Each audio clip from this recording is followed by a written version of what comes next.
Je vais vous présenter le contacteur moteur. Alors vous en avez un ici, un contacteur moteur, ça ressemble à ça, avec une partie mobile au milieu qu'on va retrouver ici.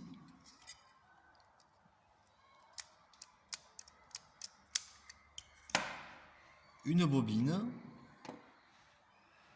une embase. Dans la partie mobile, on va retrouver des contacts de puissance. 1, 3, 5, 2, 4, 6. Et sur celui-ci, un contact auxiliaire numéroté 21, 22, qui est un contact normalement clos. D'un point de vue symbolique, on retrouve ici la bobine qui se trouve dans la partie commande, les contacts principaux, donc 1, 2, 3, 4, 5, 6, dans la partie puissance, et les contacts auxiliaires, un normalement ouvert et un normalement clos, qu'on va retrouver dans la partie commande. Dans un schéma, on va les retrouver ici. Alors ce schéma est un schéma simplifié de démarrage moteur. Il n'y a pas les protections de moteur, ni contre les court-circuits, ni contre les surcharges. On en parlera plus tard dans une prochaine vidéo. Donc pour faire démarrer mon moteur, ici, ou pour pouvoir l'arrêter, je vais utiliser un contacteur qui va donc du coup autoriser ou interdire le passage du courant vers le moteur. Ce contacteur moteur, je vais l'appeler KM1. Donc ici, on est dans la partie puissance, où je vais alimenter mon moteur en 400 volts.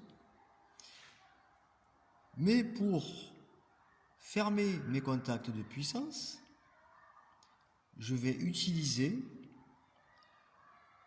ma bobine.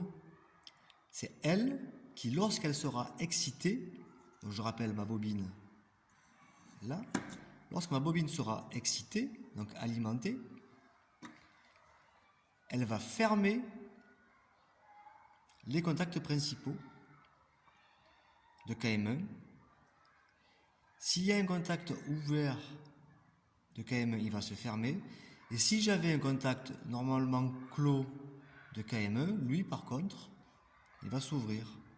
Autrement dit, lorsque ma bobine est excitée, est alimentée, tous les contacts de mon contacteur changent d'état.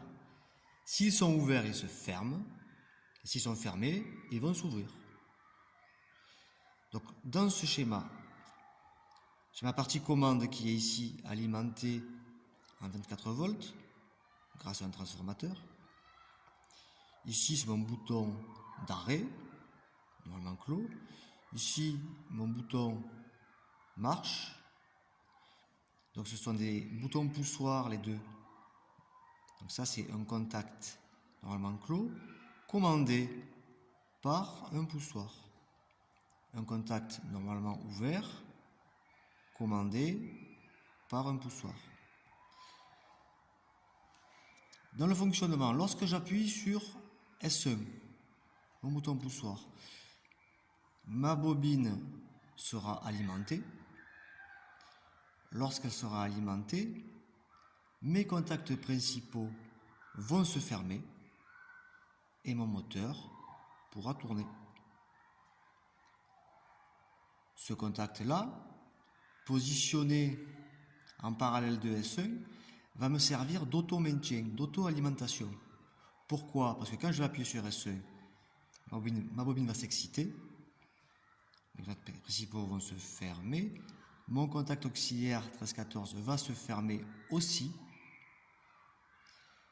Le courant passera par là et par là. Lorsque je relâche S1, mon contact va s'ouvrir, mais mon contact de KM1 restera fermé. Du coup, ma bobine sera alimentée. Du coup, mon contact restera fermé, parce que c'est elle qui fait en sorte qu'elle soit fermée. Et comme mon contact sera fermé, ma bobine sera alimentée, et comme elle est alimentée, il restera fermé Comme il est fermé, elle restera alimentée, et ainsi de suite. C'est ce qu'on appelle l'auto-alimentation, l'auto-maintien.